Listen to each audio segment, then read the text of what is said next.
live every night on the Halos in the Infield Baseball Network. Think about it. We'll get into everything that we're going to get into as we go along, but I got to rant real quick. But why would you throw out an inexperienced pitcher in a game you're still close in? And I don't care what the record is. You show up for a fucking rivalry game. But he's actually talking to him constantly. That is a sign of a really, really good coach.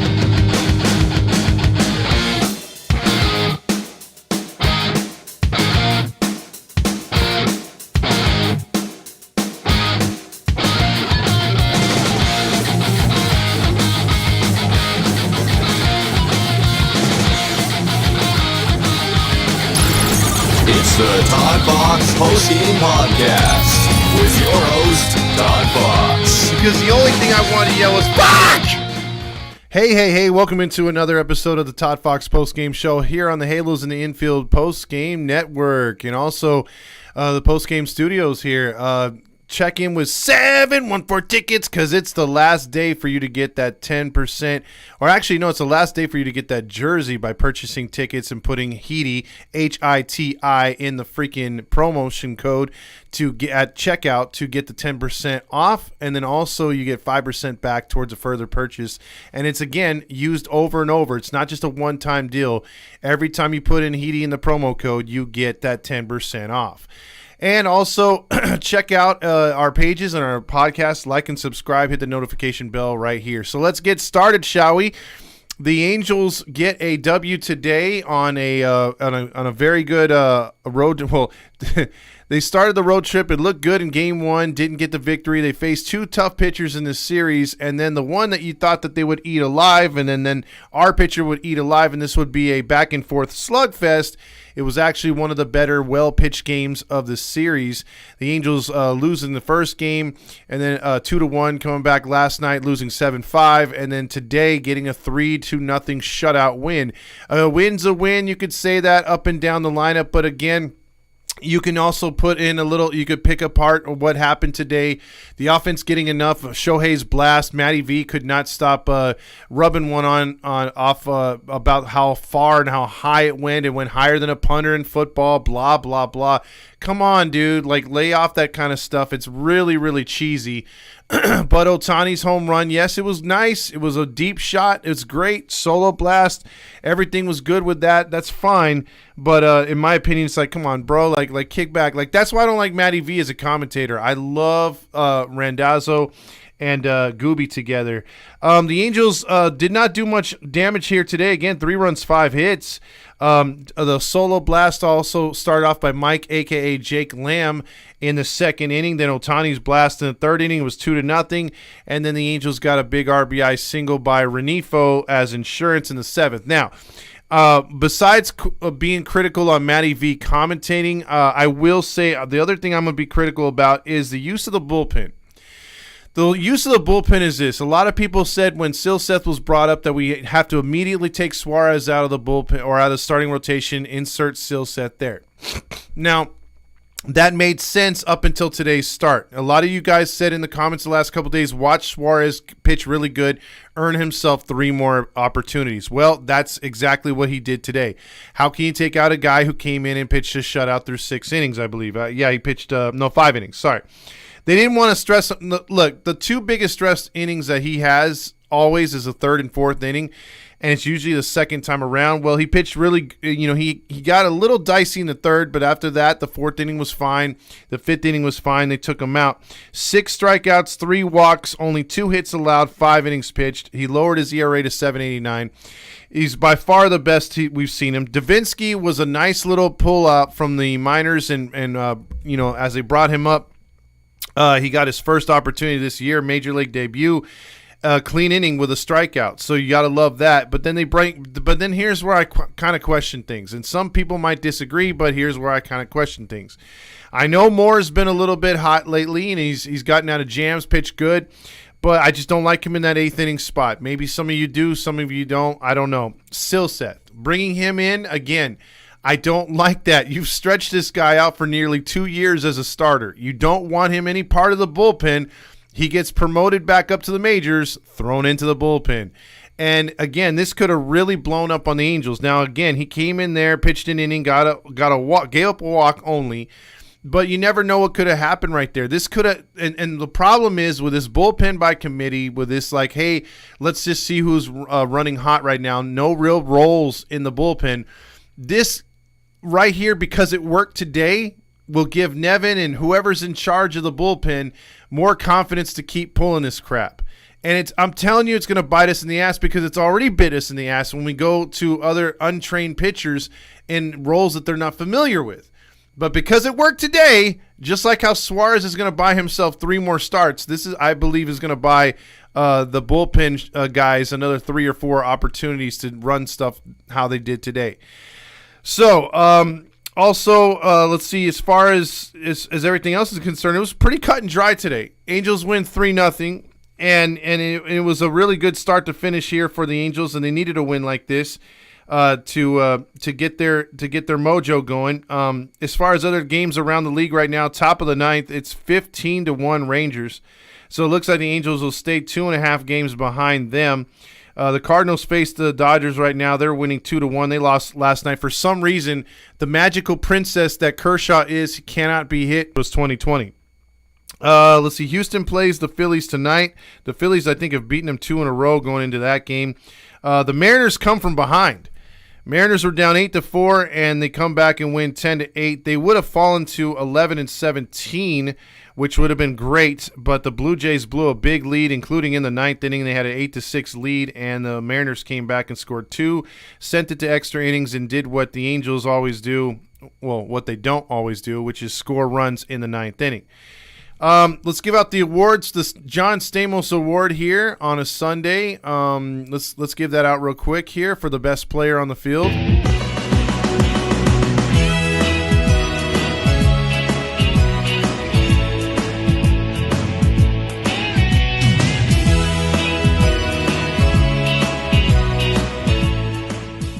The John Stamos Award for Best Player on the Field, I think you only have to give it to Jose Suarez. I mean, you, me, and everyone else had no faith in this guy, especially after him tipping his pitches and pitching so terribly in his last start.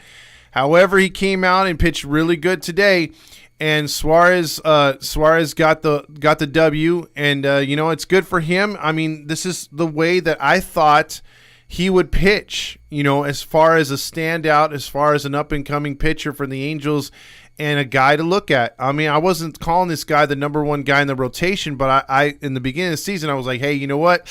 Maybe this guy is going to turn some heads. Maybe he's going to win some games, use that slider, because, again, James sent me something very early in the season saying that if he wasn't using his fastball so much, his actual off-speed stuff is very devastating. And you saw that today when he has to use his fastball to kind of set things up. It's not really that effective. When he could interchange his pitches and then get you guessing on a changeup or a curveball, James was saying, man, he's got some really elite strikeout stuff. And he was right. James called it early in the season, and when you saw it today, look what was happening. And then as far as him tippling, one of the worst hitting ball clubs out there, imagine if he faced off against the Yankees or someone like that can really hit Tampa Bay, whatever, they would have really crushed him. So when he's on, which hasn't been too much recently, but hopefully will be more as we move on, he's going to be possibly something valuable. And then we're going to look back at this and be like, well, maybe Seth shouldn't have been called up so early, because, again, like Davinsky coming up today, I would like for them to call up bullpen guys to actually pitch in the bullpen, not starters. That'd be like if they'd said, okay, Kai Busch, let's make your major league debut as a reliever. We don't need stuff like that made, and I think that's where Suarez got messed up a little bit early in his career, because they couldn't figure out what to do with him. Start him, relieve him, start him, relieve him, back to starter. And I think Jaime Bieria's career has been a little bit marred by that as well. Start him, relieve him, start him, close him, mid-relief. You got to give these guys positions. I said that earlier in this game or earlier in this post game, and I really hope that Suarez really finds his confidence now. And, you got guys, I think it was James put out there, or someone put on our message board about Trent Rush quickly coming to his defense. And it's like, well, if Trent Rush really wanted to come to his defense and, and talk about how Suarez can be this good and the native teams, stick up for him then I would have been like, okay, I really think I got your point, as far as you saying I'm sticking up for him, this and that. It's good to praise someone when they're actually winning. But it's another thing to it's a good thing to stand up for the person when they're sucking. Like I said, I was on Suarez's bandwagon for a long time, and I was hoping that this would be the result for most of his games, or at least the majority of his games.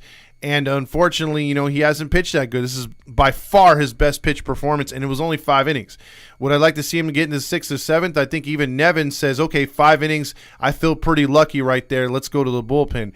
So, unfortunately, the Angels only salvaged 1 against these guys. I felt that they should have at least won 2. The errors really killed them yesterday, but Trout was the only one showing up. That would have been a game that if the 2 errors hadn't happened yesterday, the Angels likely take that win on the shoulders of Trout. And then the day before, if they get any kind of offense, they beat the Brewers straight up. But they just couldn't scrum anything along because, God forbid, this team tries to manufacture runs. It's just not in their DNA.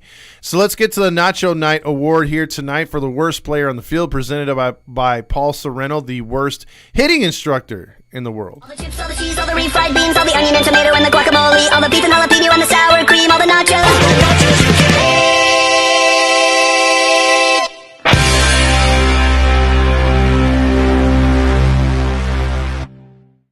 I was kind of going back and forth with this one to see who I would go for and give it to tonight. I was gonna give it to Voit, but he worked a walk because he had 2 strikeouts and 2 left on. But I think I'm gonna give it to Anderson. Hold on, real quick. Yeah, I think I'm gonna give it to Anderson right there.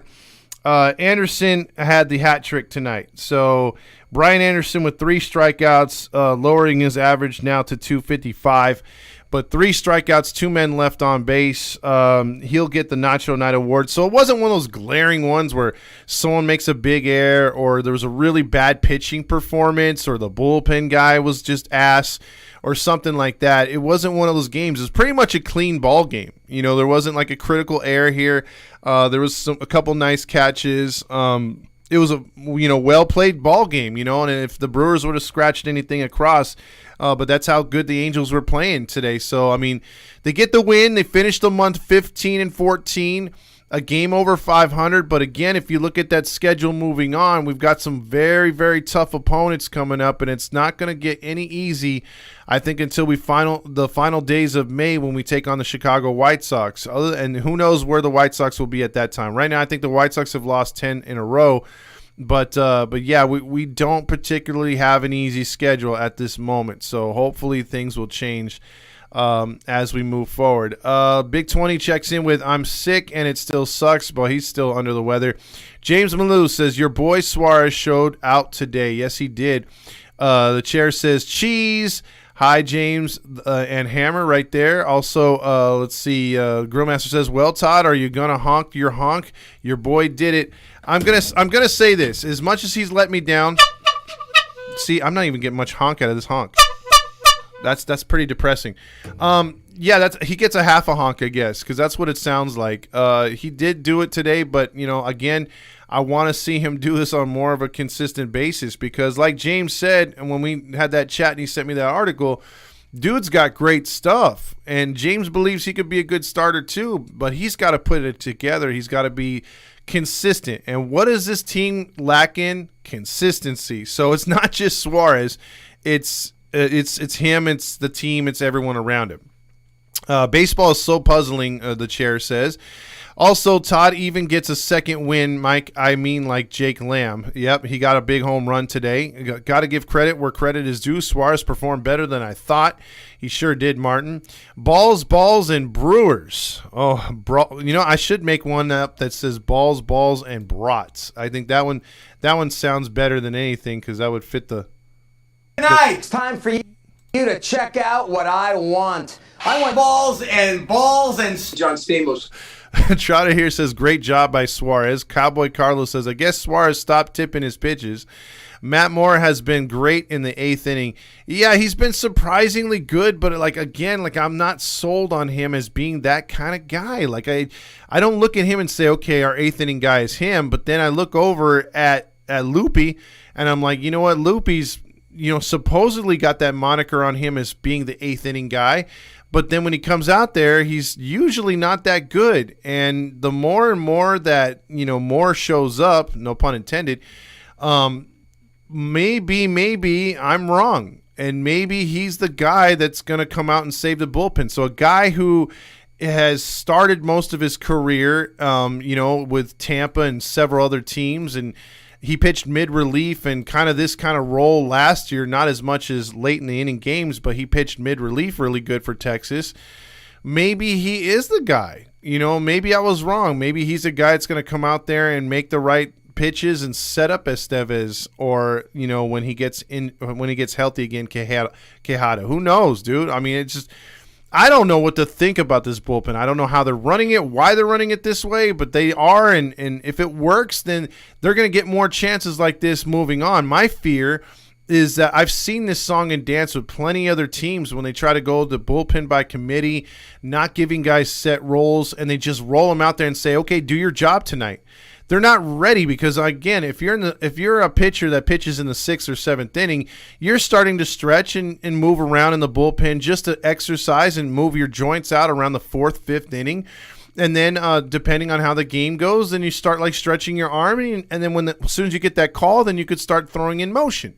But you kind of know when you're going to be called upon. But when you're not knowing, and say for instance you close one night, and then all of a sudden the manager makes a call down there and says, hey, man, why isn't Estevez warming up yet or stretching out?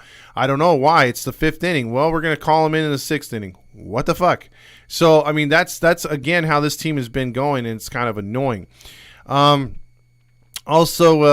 Let's see. Grillmaster's on board with the 8th inning and the 9th inning. James says, I liked what Davinsky showed, or followed by Estevez in the 8th and 9th inning. He liked what he did his 1st inning. Maybe Wantz in the 7th. I agree. I like Wantz as a 7th inning guy. Anything above that, not so much. I can see why Moore was brought in the 8th inning for at least today, but he's the most experienced. True. The chair says Davinsky from nearly Cerritos, nice area. When Tep comes back, he likely takes the 8th inning. That's where I would stick him and keep him there. Hayes says Suarez. Also, Lakers fan in Japan says, will the Suarez naysayers eat crow? Never. And they got to see more of a sample size, which I don't blame him. Even me as a Suarez lover, I gotta see more out of him before I start to say, see, I told you so. Davinsky also went to Cal State Fullerton. Grillmaster gives his love right there. Landon checks in with we finally won. James says, I'm also a Cal State Fullerton alum. There you go, James. Marty says, Miller from the Brewers is a local kid who did a nice job striking out Trout. Yeah, Trout was back to being ass again. He had a bad night tonight. Trout here says Suarez was feeling the pressure today. He was playing for his roster spot today. He sure was. And hopefully he could take that kind of moxie into his next few starts, because I know he's going to get a couple more at least. Estevez finally looking good as an Angels certified closer. Yes, his last few appearances, Hayes, have not been hazy. They've been pretty good. Marty says also all we want is for the Angel fans is consistency from both hitters and pitchers. Exactly. If we can get consistency at all, you watch this team take off. Japanese media can't wait for Ohtani Newt Beer reunion Tuesday, WPC besties. There you go. Grillmaster also says, I'm glad the Angels brewed just enough offense. We got the win. I'd say brew up the beer for the haters. Yes. Also, let's see. Been watching the White Sox, and they are as bad as a circus show. Trotter here says, James, can you get the Honky the Clown a new horn? Yeah, I'm going to need a new horn. But, see, here's the thing, though. I can't take this thing to the damn stadium, which sucks, because that's what the whole thing was behind the clown outfit was. It says Halo Honk on my goddamn jersey, and I wanted to honk in front of all the fans and kids, and I wasn't able to. That really was a problem. Let's see. Put Loop in the 6th or 7th inning. Less pressure. I don't know. We could try that. I mean, we're paying him. Yeah, Estevez looks legit and getting paid like $7 million. Stop babying him, Nevin. Exactly. Fabio says Suarez is back, baby. Grillmaster says James, play that old tiny home run. If you don't play that, you're DFA, James. Yeah, we're gonna have to start getting some calls on here as far as like the what is it called, the replays, because we get some replays on here. I could mess around with that because even if I get some audio of Roger getting super excited, that would be great. Also, White Sox walk-up music is the circus song on your soundboard. Yeah, it is, dude. It's like this.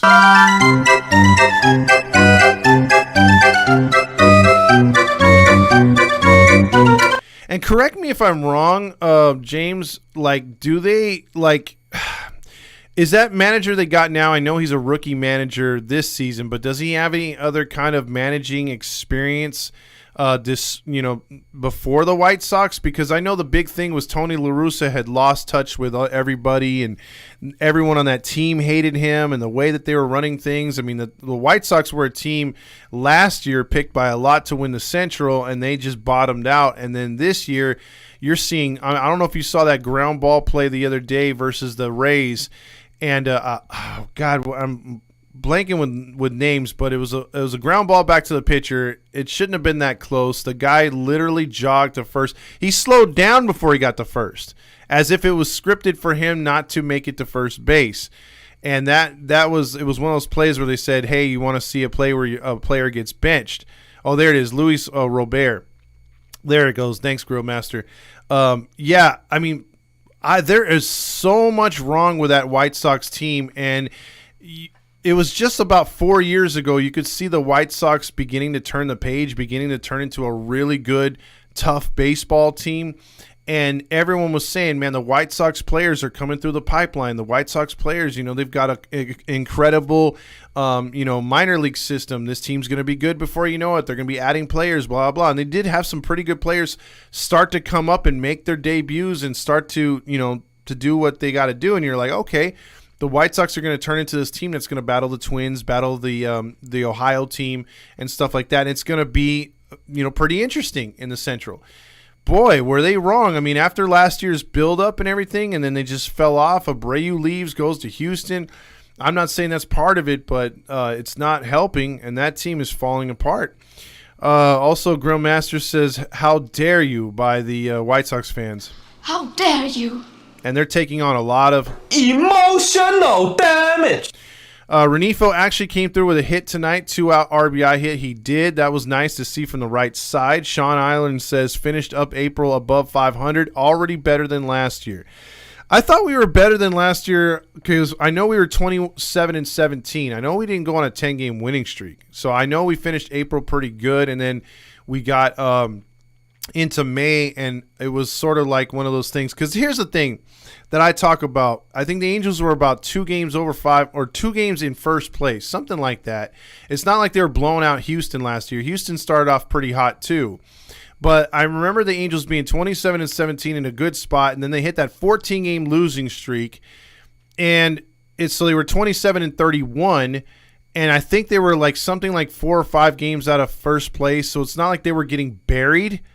You know what I mean? Like, they could have turned it around last year at some point. I think, they continue to struggle after that. I think they're glaring.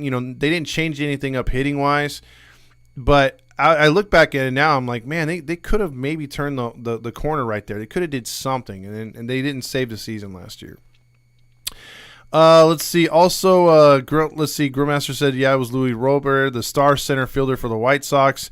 Pedro Griffel was the bench coach for the Royals. Okay. Will the chair be in San Diego when the Angels play the Padres? Well, he'll be down there at some point, hopefully, and I think he will be at the game. Luis Robert be like, hold my beer, I'll be back soon. And also there was a play by, I think, Jerickson Profar or whoever was the left fielder for the Padres in Mexico the other day. A gapper which was fielded and should have kept the runner to second easily, and he took forever to throw the ball to third base, and it allowed the runner to get to third base. And had he thrown it even a second before he threw it, he would have gunned the guy out, because even on his throw, it was real close play at third, but he allowed the guy to take third because he saw the lazy throw. It's like, come on, man. You got to play hard. Let's play hard. Let's play smart. Use your head. That's that lump 3 feet above our ass, right, Jimmy? Well, some more prominent than others there, Doris. I love that movie, by the way. Also, let's see. Griffel had many positions with Kansas City since 2013. So he's been in the league for a long time. He was under Ned Yost and guys like that, under the World Series championship stuff. So maybe. It's on its way, Grill Master. I'm working on it. I don't have the kind of time to just be around goofing on the computer all the time. You know what I'm saying? Oh, gnarly! You know, sometimes I have time, sometimes I don't. I'm so wasted!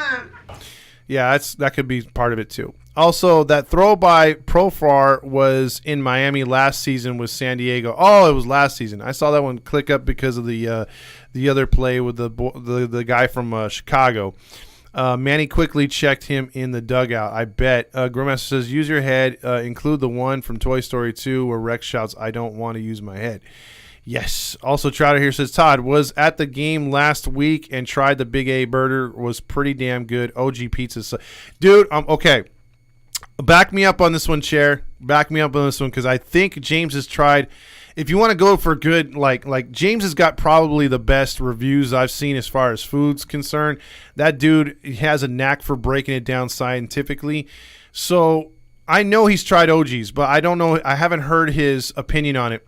He tried the Big A burger too, after I did that day, and he was blown away by it. And it's really an underrated burger in that stadium. See, the Chair quickly says OG's is overrated, and they're the ones with the commercial. And that's the funny thing; they don't really talk up the Big A burger and going over there and grabbing that, because their fries aren't bad either. You just got to hound them for ketchup, because they'll give you like one packet for an entire bag of fries.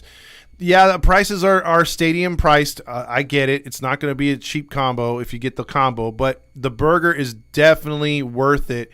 And yes, go before the game starts. That's a really good move right there by the Chair. If you go during the game, it's virtually impossible. And then the way that they're playing the games now with the pitching clock, you're going to miss at least an inning, maybe two, waiting for your burger.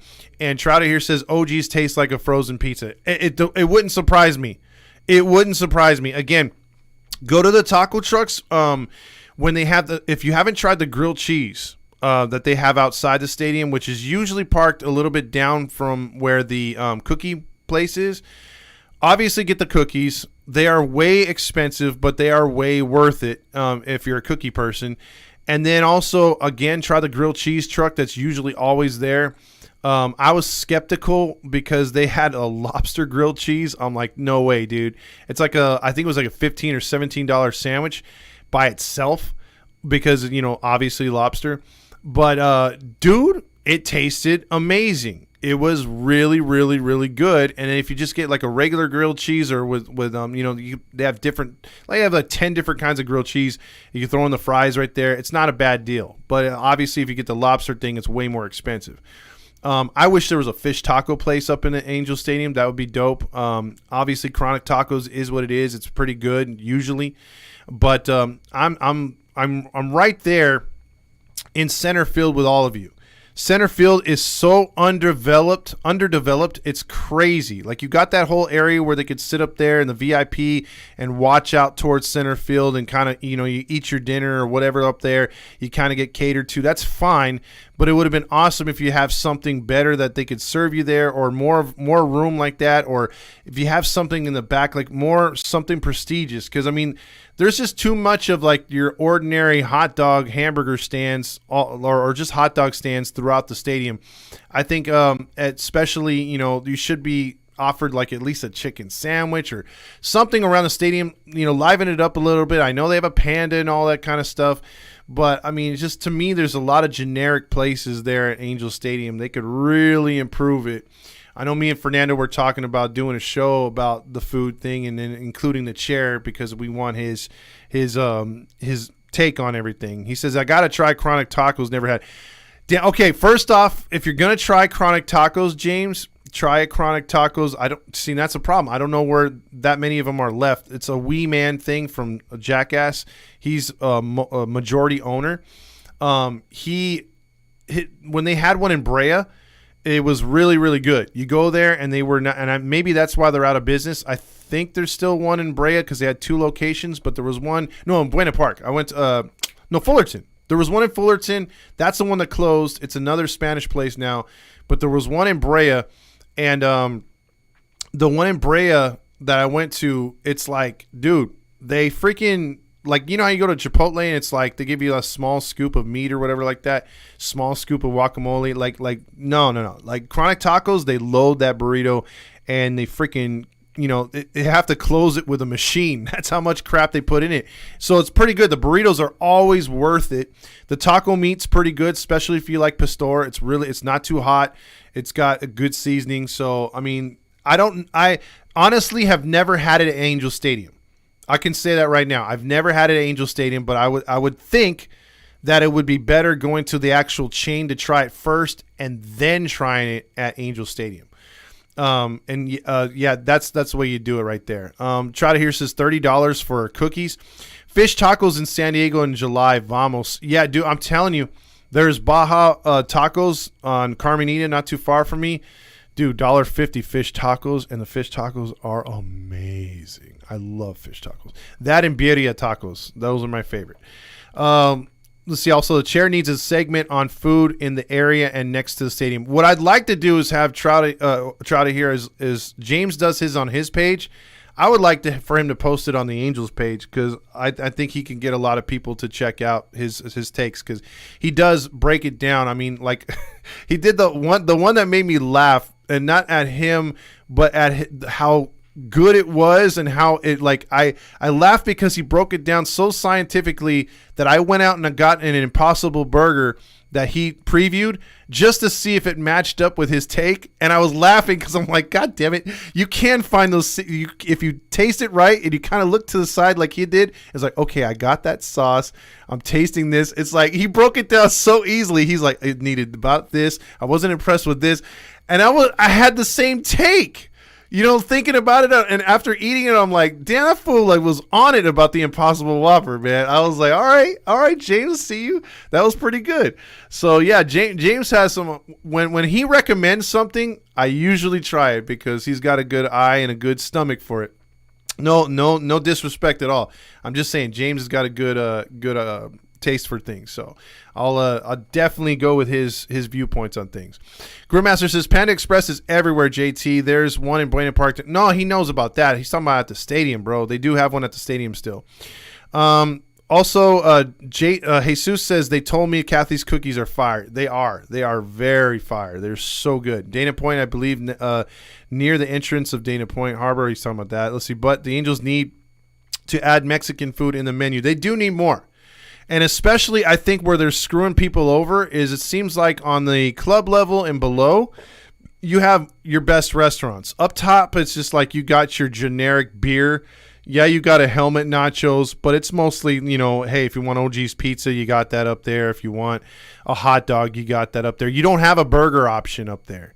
It sucks that they don't cater to the 400s and 500s up there. They really don't. There's nothing special on the upper deck, which is a shame. Other than alcohol. Let's see. The chair says Friday or Saturday. Let's go. Maybe get some sponsors from those places around the stadium. The chair can do it. I'm sure he could. I got the stomach for sure. Martin says if James recommends a good food item, I'm down for sure. Exactly. And then let's see. Should they consider adding enchiladas to the menu? California burritos at the Big A should be a thing. And you know what? That's a good idea. A California burrito, if you've never had one before, I believe, James, it's with French fries, also white rice, beans, like either pinto or I don't think it's refried, and then they throw guacamole in it and stuff like that. I may be wrong, or is it queso or something like that? It's a real different burrito than what you're used to, and the Cali burrito started in the San Diego area, and it's made its way up here to certain places.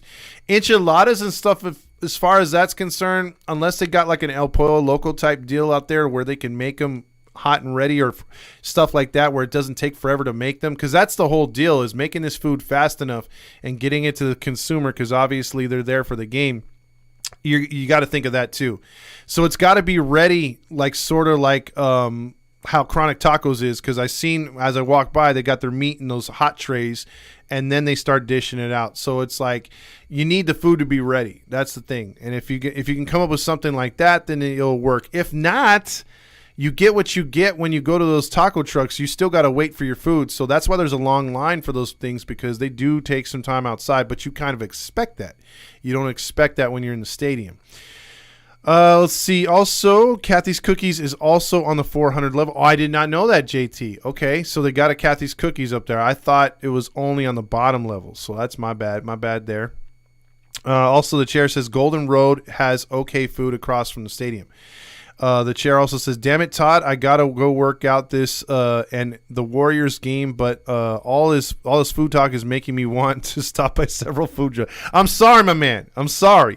I'm sorry. I'm just giving you props, my man. Well, let's get back to baseball talk before we get out of here. If anyone wants to call in, it's 714-598-3221, 714-598-3221. I know a lot of people are going to be watching basketball. I know it's early on a Sunday, so we don't get as many people on, and it's all good. So, I think I know who this is.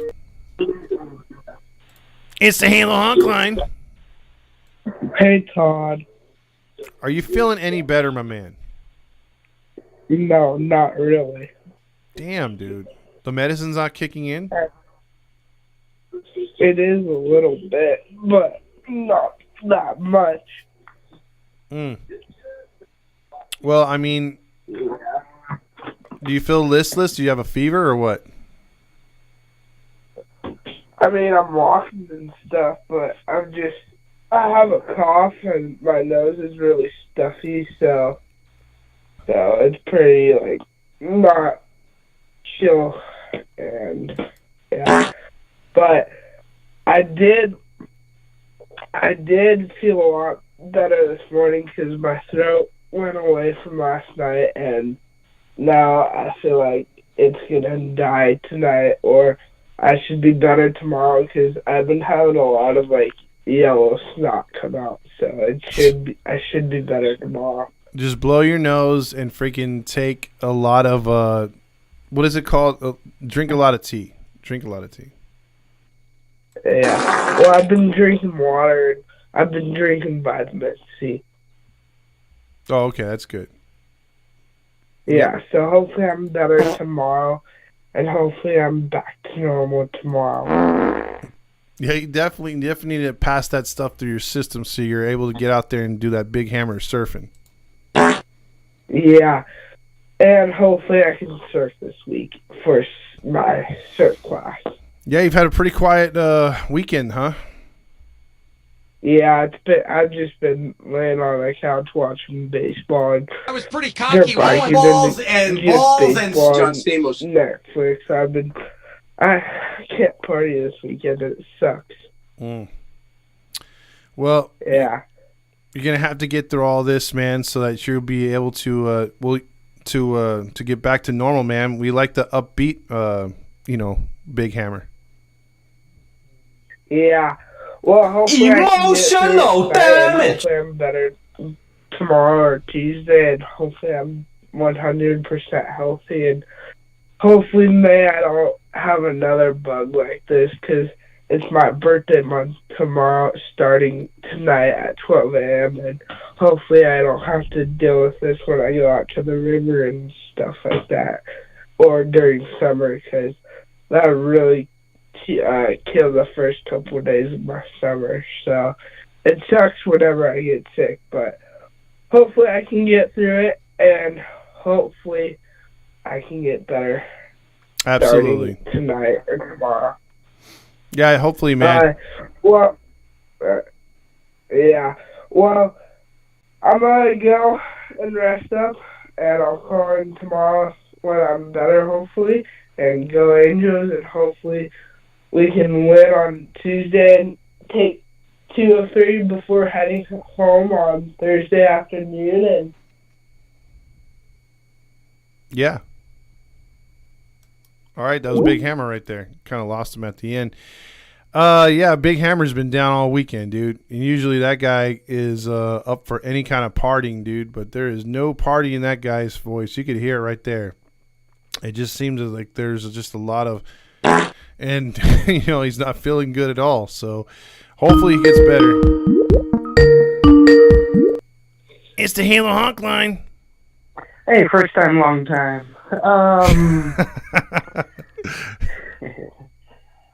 Hey, Hammer. Hey, try to get some Mucinex. I don't know if they have that over the counter, but for that stuff in your nose, I would say try that. 'Cause it sounds like you're really stuffed up. Hey, man. Anyway, hey, it was a good game today. Even Renfro helped out. Yeah. Tany's home run, I guess, banked off something, and that's always weird about Miller Park. They have that big batter's eye like Arizona does, so all these home runs get hit somewhere, but nobody gets the ball. Yeah. I thought we were going to get swept today, honestly, but it was such a surprise, like you mentioned, with the ERAs of both starting pitchers. Man, I thought it's going to be like 12. It's going to be like a 10-8 ball game or something like that. The Angels would have to outslug Milwaukee today to win. But Suarez, like I mentioned, he's got good stuff. It's just whenever he gets in trouble is the walks, and then the tip of the pitches thing was his glove being lower next to his belt buckle. And when that happens, he throws his slider, and that's what the A's was catching up on. As you can tell today, and I think Gooba's highlighted it side by side, what he was doing wrong and what he was doing right. The glove was up on the chest, and that was much better. And there's more tilt on the slider. There's more velocity with the fastball. It mixes in the changeup as well, so that was really good to see.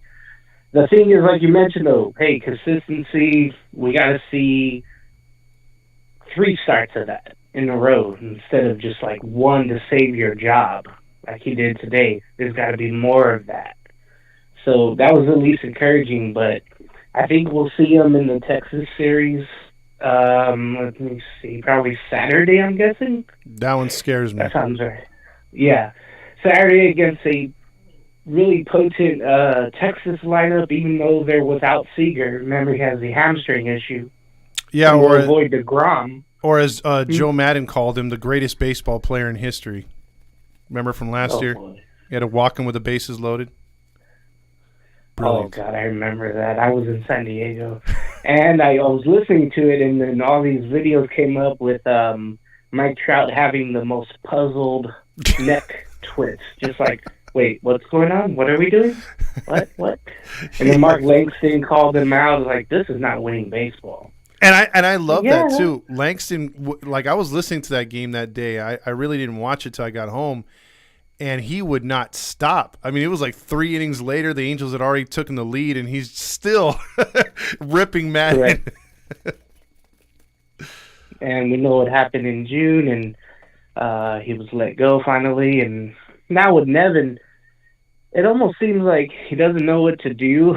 At least he moved Ward out of the leadoff guy lineup. That's really good. Mm-hmm. I guess Neto's meant to be there as long as he keeps getting on base. Remember, first at bat today, he had the walk for the first time, and he stole a base for the first time. Had an amazing jump to second. I mean, they totally did not watch him at first base. I mean, that was awesome to see. Hopefully, he can steal some more. 3-game series coming up in St. Louis. I really don't know what to think about this Cardinal team. My guess is they'll lose today in LA again, or at least for the series. I don't know what to think about St. Louis, man. But I don't either. I'm with you on that one because, I mean, look, teams come to LA and cower down for the most part. This season's been the first time where I've seen other teams just go in there and kick their ass, except yesterday. But you see a lot of those 1-0 games by dumbass Kershaw for whatever reason. They can't hit him there. But you get him on the road, he's a different pitcher. You get him against the American League, he's definitely a different pitcher. And you put him in the postseason, and he's Suarez. But I to get to your Suarez point, I agree, man. I'm hoping he could put it. If he gives up 3 runs in 6 innings or 5 innings next time, I'm good. I don't care if we're winning or losing that game. If he's keeping it under 5 runs per start, that's all I care about. And I think he can do that. And as far as the St. Louis Cardinals, yeah, man, it's weird. I mean, I don't expect the Pirates to play at the clip that they're playing at for the rest of the season, but it's just weird to see the Cardinals off to such a sluggish start. This is a veteran-laced team. Yeah, they got some young guys coming through, but you would have thought they would have started off a lot better than this. And yeah, man, I mean, this is the kind of team that you got to be thinking, man. Let's not, let's put the pedal to the metal and step on their throat if we get the opportunity. Angels don't do that. That's what worries me. Yeah, and I know we were talking about the White Sox and their manager coming up. They're going to be, at the end of May, the Angels will be out there in Chicago. Correct. It's going to be a lot of empty seats. It's going to be really bad.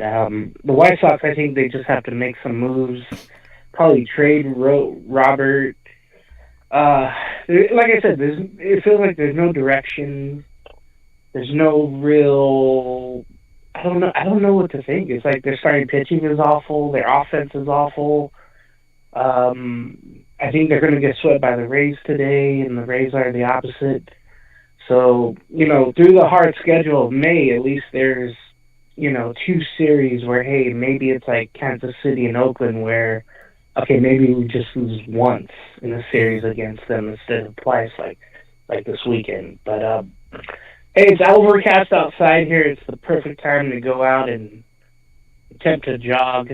I'm going to try to do that for about 10 miles and then 10 back miles? home. And yeah, because we got 5 to the beach and 5 back to my house here in Oceanside. Mm-hmm. So I'm going to attempt that today. Weather's perfect without the sun.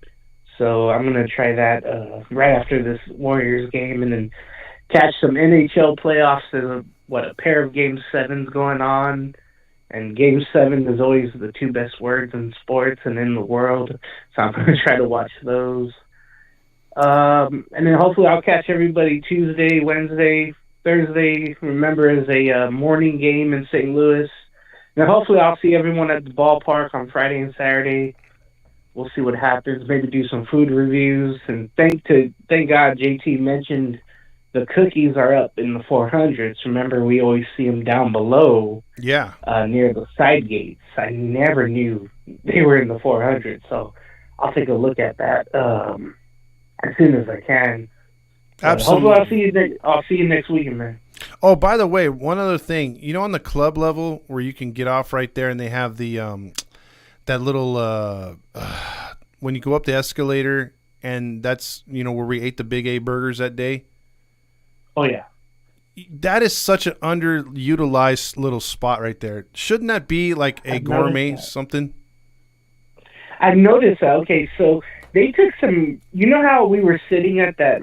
Or you were sitting there and, I had the helmet nachos. You were talking to the other guy, and I think Randy was there. Mm-hmm. Remember how they had the area there where you sit there and they would have the TVs going, or they did it this time, and they had those restaurants or whatever. Yeah. They had... Okay, so that's the area you're kind of talking about, but up in the club level. So the club level, it looks like they have those restaurants closed up there that normally were open, where we got the Big A burger. It seemed like... I guess they're not utilizing those anymore, and it's only for club level anyway. I don't know what the hell's going on, but maybe it's the time gate, the pitch clock, and that's the reason why they don't have those open. Maybe I went too early last time I went there, but yeah, it's weird. Sometimes those places aren't open. I know on weekdays I went, on Monday's game. And I know some things weren't open because, it wasn't that much. There was, 23,000 there, but it felt like there was, 17,000, 18,000 against Oakland. Mm-hmm. Suarez's last start, I just noticed, sitting right behind home plate, if anybody gets a chance to sit section 418, do that and get, in the middle of the row. If you don't mind, getting out on each row or whatever from the middle. But if you're right there in section 418, you're right behind home plate, and you can see the way the pitches spin. You're right on the call. And I noticed the home plate umpire that day, just like yesterday's game, his strike zone was all over the damn place. It was just awful. But that's the way I was seeing Suarez throw on Monday, and there was obvious changes today. I saw that was really good. So yeah, hey, let's do some Friday, Saturday with the review recorded, and we'll have it out on Halos in the Infield on YouTube and IG wherever. Yeah, I'm down for that, definitely. Okay, we'll keep up. I'll keep you up to date during the week, and we'll because I'm likely going Friday. I got to see if I'm gonna go Saturday, but we'll see what's up. All right, brother. All right, man. Take care. You got it. That's Big Game James calling in right there. Let's see. What were the velo recordings for Trout's bats today? I think they were under 50 miles per hour at least. Oh, we got another call here. It's the Halo Honk line.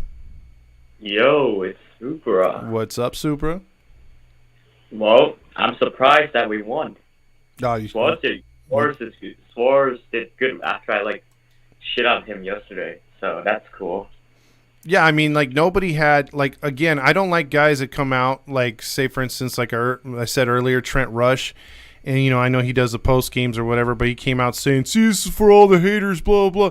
Suarez hadn't shown us anything that he has been pitching good. Literally nobody wanted him to start today, and we were all over Nevin for having him start, but credit to him, he pitched good, but I don't think you could sit there, at least like you and me are sitting there saying, okay, we take crow, we talk crap, but I don't like guys that just come out randomly and say, oh, see, I told you so. It's you weren't telling us nothing, bro. You just stayed quiet when he was giving crappy performances. So yeah, I'm just happy we won. We're over 500, and that's what matters. Now we need to take advantage of the St. Louis Cardinals because they're not looking good. But yeah, we need to be overpowering. We have Sandoval and Ohtani starting. I don't know who's starting after Ohtani, but yeah. It's Griffin Cannon. I think we're going to do good against the Cardinals. We need to be good because it's going to be a tough schedule. Yeah, right now St. Louis is 10-18. I think they're winning at the moment, but they've lost 2 in a row. They're losing. Oh, they are? Okay. They were 5-3. Oh, 5-3? Yeah. Okay, so if that score holds up, they're gonna come back to St. Louis, possibly down 11 games in the standings and losing 3 in a row. Yeah, and the Sox walked it off. Now it's 11-8. Tampa Bay lost, so they avoided a sweep. The Seattle Mariners won, which is surprising, and yeah. The Houston Astros played the Phillies today, which is pretty cool. Yeah. And that's about it. Yeah, I mean, it's early on, like I said before, but, you don't want to – I kind of tend to look at the standings at the very end of the month to just gauge where this team is at. I'll do that next month, too. I'm not going to look at the standings during – I didn't do it at all during the middle of the month. I just was giving out our team's record, but I think towards the end of May, I'll start taking a look at that to make sure we're in a good spot. We're not falling too far behind this and that. So hopefully, the Angels can continue to get the games that they're supposed to. Because I mean we've blown about 8 games this year already. And you just take half of those right now, and we'd be sitting 5 games over 500. Yeah. We could have been if we won those 8 games, we could have been what's our record right now? 15 or 14? 15 and 14. Yeah, so we could have been 23-6 if we actually won all those games, but that's how it is. No, I know, but we need to start winning. Yeah. We need to start winning those games because, you take, just like I said, give me 4 of those, and you're sitting there at 19-10, and you're in first place. You're easily in first place right now over Texas. So that's the difference. I'm worried about Texas. We're playing on the 5th. Mm-hmm. I'm kind of worried about them. They're pretty hot. They destroyed the Yankees. Well, the Yankees kind of suck right now. They're in 5th place, but yeah, we need to step it up in Texas. I'm kind of worried about them. If we win once against them, I'm pretty happy. We need to at least win 2 out of 3. If we sweep the Cardinals, I'm happy. But the Angels need to step it up, man. They can't be playing stupid baseball. Is what I call it. Stupid baseball is like when you have the key players do it, but you don't use it properly. Remember Nevin put Jaime Barrio for some reason. Yeah. In a close situation like that, you should have put an Esteban. Esteban wants to pitch, but oh no, your arms are noodles, so you can't pitch, and we lost. We could have won that game easily. So you gotta not play stupid baseball. And I look at it this way: if the Angels, if they play to their capabilities and don't do anything stupid, they should win 2 out of 3 against Texas. Okay, and a lot of people would disagree, but the way that they lose 2 out of 3 is if Nevin tries to outthink Bochy. Bochy will kill him. We might get swept. Bochy is a genius as a manager, and he's getting already more out of the Rangers than what's expected of him. So he's definitely, when he went over to Texas, I was like, okay, I don't think Texas is for real, but they're gonna get for real at some point. And I still am not putting my stock in them. I still think they're gonna fade at some point. That's my call, and I'm gonna stick to it. But if you're telling me what I think of the next year, even without all the free agency and all the kind of moves that you can make during the offseason, boy, oh boy, I'm telling you, the Rangers will make a gigantic leap next year. Next year is their year to make that leap. But this year, I think he's filling this team out, and they will surprise teams at certain points. But Texas should do what they usually do and fade this year. I'd be surprised if they kept this up all year. Yeah, so I don't know if the Angels don't perform, and they might even sign Ohtani. I don't even know. Who knows who's going to sign Ohtani? Joe Madden said it. He's going to sign anywhere.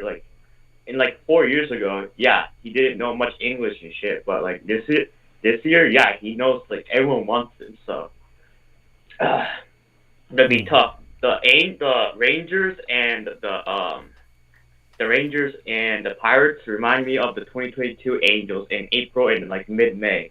They started out strong, but I feel like they're gonna fade away. Yeah, there could be a big losing streak for one of them. My thing is, though, with the Pirates, if this was any other year and they had the majority of their games are division, with the way that their division is, I could see Pittsburgh keeping this up. But the fact that it's now a realigned schedule, they're going to be playing everybody. They're going to get everybody, and that's going to be maybe not to their favor. I don't know. I'm intrigued. I hope they continue to win. It's good for baseball to see teams that you wouldn't expect to win, because it's like basketball. I hate seeing the same teams win every year. So so baseball's been better at that lately, and with the Yankees in last place, like you said, that's really good. I hate seeing the Yankees in first place, so that's nice to see as well. I thought Ohtani should have won the 2022 MVP. I'm still kind of pissed that Ohtani's pissed. Yeah. I was not happy. Let's say probably pissed. Well, that's an East Coast bias. They're always going to do that. They didn't want him to win 2 years in a row. I mean, come on. Yeah. And one more thing about Taylor Ward. I compared 2 videos of him. One in April 2022 and one in April 2023, which is now. And they just look unbalanced, man. People call it out. I posted on Twitter, and people calling out. It's not balanced as it used to be. I can send it to you on your email or something, but it doesn't look too good, man. Yeah, he's got to get his swing. Some swings look good. The home run he did. Did you see him go all the way around? No. He made contact and he stood upright in the box. And if he's standing upright in the box and not leaning towards first, he's going to have a good at bat. Yep. So you know what's up. All right, Super. Well, it sounds like you're cooking there, man. Whatever you're going to eat, enjoy, my friend. Well, I'm eating right now. Oh, okay, well, there you go. Eating while I'm talking. All right, man. We take care, man. I'll talk to you on Tuesday. Yep. All right, Bye-bye. later. All right, that's super right there. Couple more comments here. Let's see. Trent, I'm not going to do that one. No, you are 100% right, Todd. No one is hating on these guys, just bringing up to light the less than acceptable performances when they occur. Absolutely. Like I said, it's a reactionary show. Hopefully Ward with 2 days off here will be better. Yeah, Ward, his average has dipped down to 206, I believe. This is a guy who was hitting like 3-something. I know it's early stats and everything else like that, but he has been slumping for quite some time now since that Toronto home series. I'm so intrigued by Texas and how they'll do. He's been watching them and Arizona so far, and he's so happy with the Pirates in Arizona. Martin says, really like the way that Neto plays. Yeah, I didn't touch on that when James brought that up. Neto has been super good there at leadoff. He's been drawing walks, getting hits, and getting hit. He's actually hit 7 times. I said 6 times yesterday. 7 times. That's the most in the amount of at-bats ever by a MLB player. So he's got that record. And the Angels' record, again, was David Eckstein getting hit 10 times in one season. And he's going to surpass that. And I think he should put on some heavy-duty Barry Bonds armor in the box because that dude is getting tattooed with the pitches. Let's see. Yeah, Marty Boylan, it was clutch. It was clutch play. He was wise beyond his years. Absolutely, James. This kid is a great get. Meaning Neto. Yeah, Neto is. There's a reason why I think some people were kind of scared too. Would he be sent back down? There is no way that you could send this guy down. I think as far as a team outlook on him, financially, it was a bad move to bring him up early because you lose a year of control. But for a actual excitement and to see what this kid has, I mean, you're going to know what you have right away. And I still think there's lumps coming for him, and he's going to take a few lumps here. And like Ohapi, like we would have loved to seen him grow. These guys as rookies are going to come out there and have decent games, and then they're going to go away for a little bit. Then they're going to get hot. They have to adjust to all this new pitching. And I think Zach has got like that it factor that Ohapi did. Ohapi had that it factor to where, he's going to go out there and play extremely strong. And if he has a bad night, they're going to review the video. He's going to work with the hitting coaches, and he's going to come out determined to have a better performance. And he's not going to stop trying until he gets there. So I really like the fact and the moxie of these two guys and a lot of the rookies that are coming through the Angels organization. They seem to have a different feel to them as far as the Epler years. The Epler guys, I mean, a lot of guys give Epler credit. I don't. I never liked him as a general manager.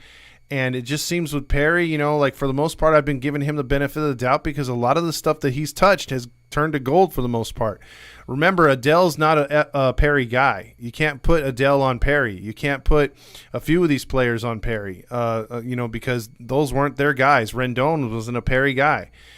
So he's got to work with what he's got. He's got to work within the parameters and the budget and the contracts. So, now it's like we thought last year was Perry's most difficult offseason. This year is going to be the most difficult offseason because where do you go from here? It all depends on how – you can have a storybook or a way that you want to do something, a map of where you want to be year by year, but Ohtani is the freaking wild card that's stuck in your deck that can change it in any direction. And all this – the future of the Angels – comes down to what happens with Ohtani. It's not like we're losing Trout too, but Ohtani is the mainstay because you lose him, you lose 2 players. Essentially, you lose your designated hitter and you lose your ace. And that is very difficult for any franchise to come back from. And you had the opportunity to trade him, but you didn't do that, so you held on to him. So good that he's still here. But what do we do moving forward? I mean, let's just say, in a way, I would love to be Perry, as you would be on the show, making decisions and stuff like that in the video game. But in real life, oh boy, that's got to be nerve-wracking. He's got a ton of pressure on him right now. So kudos to Perry moving forward. Good luck with everything that he has to make the decisions, because the decisions he makes today and tomorrow will also shape the way this team moves forward. And one other news, if you saw it real quick before we get out of here, Joyce has had, I guess, 3 or 4 good decisions in a row. So after that just god-awful, terrible performance, he's starting to nail it down. It kind of reminds you of what happened last year. When we talked to him, he said he had a terrible performance when he was brought up to the Trash Pandas, and he shit the bed there too. And then it was just after that performance, he got his game up and he had a wonderful rest of the season. So maybe that happens with him. Maybe he just has to get one stinker out of the way and then get his control together. So he looked much better, as you saw some of the highlights there. So we're hoping that Ben Joyce can make a move up here to the team at some point. Jesus says Zach Neto plays with heart, and he plays very hard as well. He does. And then also, if we lose Ohtani, we lose at least an 18-game winner. Exactly. Should be 20 if we had more run support. But I don't know. He's off to a good start. 4-0. Not bad. Could be 5-0 to start May. That'd be great. All right, everybody. You have a good rest of your Sunday. Enjoy it with family, friends, or whatever you're going to do. And just hang out and be safe. And go Angels. We will see you back here on Tuesday. Moving forward, I might not be able to do Sundays. I've already talked with James. And it looks like James is going to be the guy to take over on Sundays, because I think I can't do Sundays post games anymore.